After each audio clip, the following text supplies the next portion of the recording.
The semester began like all the others. Too early, too bright, too noisy.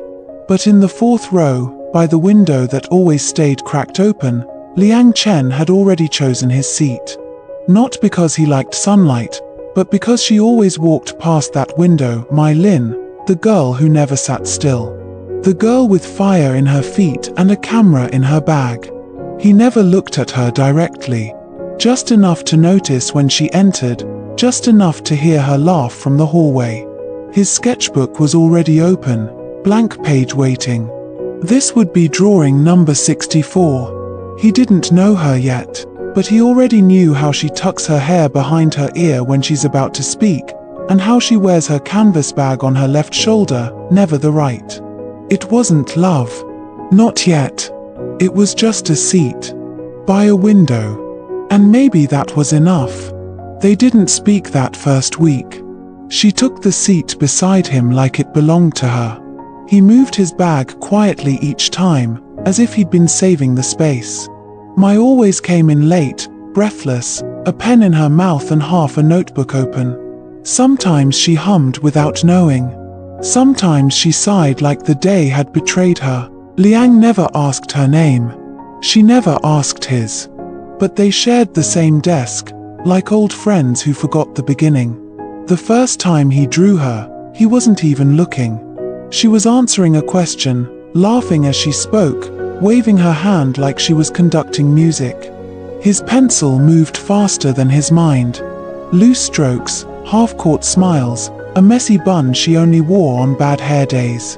When she leaned back to yawn, her sleeve brushed his arm.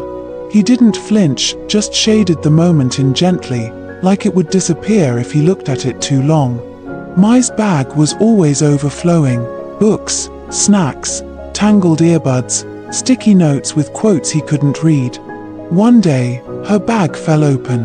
A photo tumbled out, blurry, taken through a classroom window. Of him. She laughed and said, "Don't worry.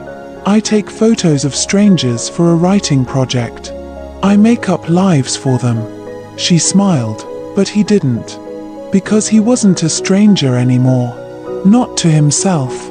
Rain came like a soft excuse to sit closer. She shivered, and he offered his sweater. She refused. Then, 5 minutes later, took it anyway. "You're quieter than the library," she said.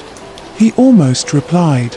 Instead, he looked outside, where the water streaked down the window like tears that didn't want attention. They studied late sometimes, in the empty lecture hall. She explained news stories for her journalism class. He showed her a building he was designing with no straight lines. "Would you live in a house like this?" he asked. "If someone loved me enough to build it," she said. He looked away before the smile cracked him open. She left her phone on his desk by accident. It lit up.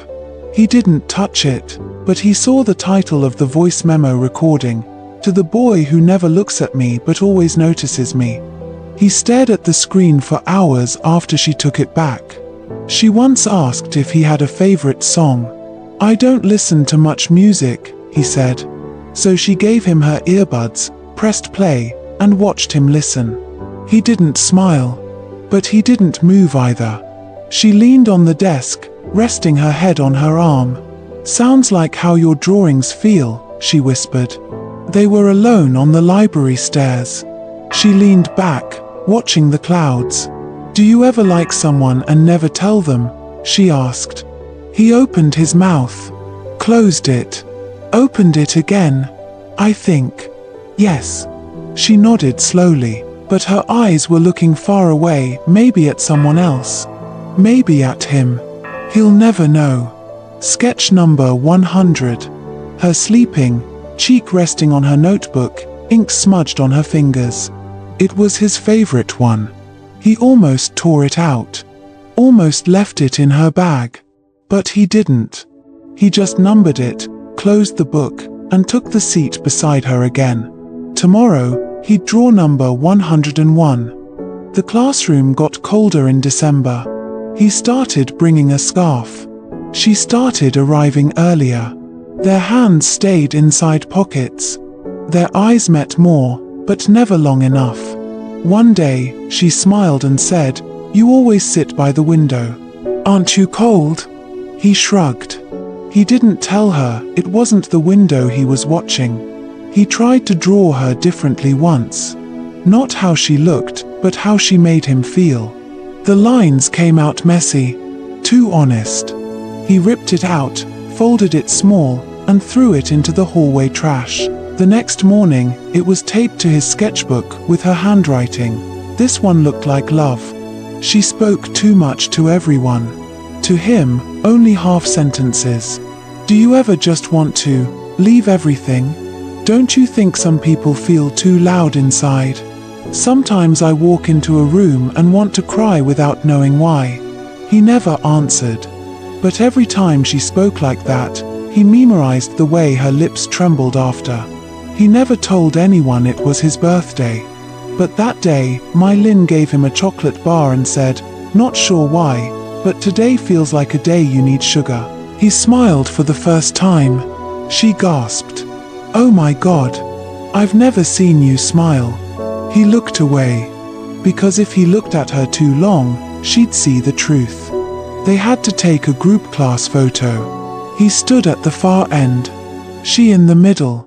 Later, when the photo was posted online, someone commented, "Why is that guy staring at her so hard?" He deleted the comment, but saved the photo, and zoomed in until she was the only thing visible. She sent him a message once, late at night. Just one word, "Awake?" He stared at it too long, wondering what to say. When he finally replied, "Yes," she had already gone offline. They walked across the old footbridge behind the library. He told her about buildings that fall apart slowly, not from storms, but from time. She said, "Like people." He looked at her then. Really looked. Her scarf was slipping. Her eyes were wet, but not crying. She smiled. "Let's not talk like this today." So they didn't. They were invited to a party. He stood in the corner, next to a plant. She danced, hair flying, drink in hand, laughing with someone taller. At one point, she passed him and said, "You really hate crowds, huh?" He didn't reply. Later that night, she posted a photo of the party.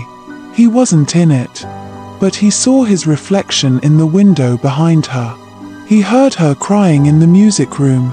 Violin case open, hand covering her mouth, no sound, just shaking shoulders. He stood outside the glass door, not knocking. When she came out, she said nothing. Just walked past him. He turned and walked beside her all the way to her dorm gate. She never said thank you. But the next day, she gave him a playlist called 4 Days When the World Is Too Loud. There were 27 unsent messages in his phone. Some poems. Some apologies. One just said, "I think I exist more when I'm around you." He never sent any of them. But he kept editing them, as if he'd send them someday. Maybe if she ever left first. She needed a subject for her journalism class. Someone quiet. Different. "Can I interview you?" she asked, half laughing. He blinked, confused. "Me?" She shrugged. "Why not? You're like the most mysterious person I know." He didn't say yes, but he stayed after class. And that was his yes. She asked 27 questions. He only answered 18. But he asked her one. "Do you believe in timing?" She smiled. "I believe some people miss the right time forever." He wanted to tell her something then, but he didn't. Because timing was already walking away. She said it like nothing. "I might be doing my internship in Shanghai. 3 months. "Oh," he said. "Nothing more." She patted his arm. "Don't forget to draw me." He laughed. "I already did. 100 times." She didn't ask to see them. She didn't have to. The next week, her seat was empty. Liang still came early, still sat by the window. still opened his sketchbook. But that side of the desk, that side was quiet in a different way now, like a chapter that ended mid-sentence. In her old seat he found a folded note. "You made me feel seen." I don't know what that means yet, but it felt important. There was no name, no return, just that, and a pressed leaf from the bridge. The architecture department hosted a gallery of student work. Liang submitted something for the first time. A building. No straight lines, no edges. At the center of it, a girl sitting by a window, hair caught in the wind. Nobody asked who she was, but everyone lingered in front of that piece the longest. He finally listened to the voice memo she left behind months ago. "I think some people don't need to say I love you out loud. Some people just sit beside you forever until you notice they were loving you the whole time." She sighed at the end. He listened to that sigh on loop for a whole hour. Months later, it rained again. He walked past the bridge, sketchbook in his bag. Across the street, a girl with a red umbrella walked fast, turning back once. She looked like her. Same walk, same smile tucked into her eyes. He didn't chase her. Sometimes ghosts aren't dead. They just moved to Shanghai. She published a short essay online. He never spoke first, but he always moved his bag for me, and somehow, I think that was louder than any confession. He read it in silence, by the window, and for the first time, he imagined her writing it while thinking of him. Liang, now older, his hair a little longer, glasses off, sits at a different desk. Maybe in an office, maybe in another city, but the light is still the same. And beside him is a worn sketchbook. He flips to the last page. Sketch 200. Her, again, this time waving goodbye. He doesn't cry. He just smiles. And begins a new page.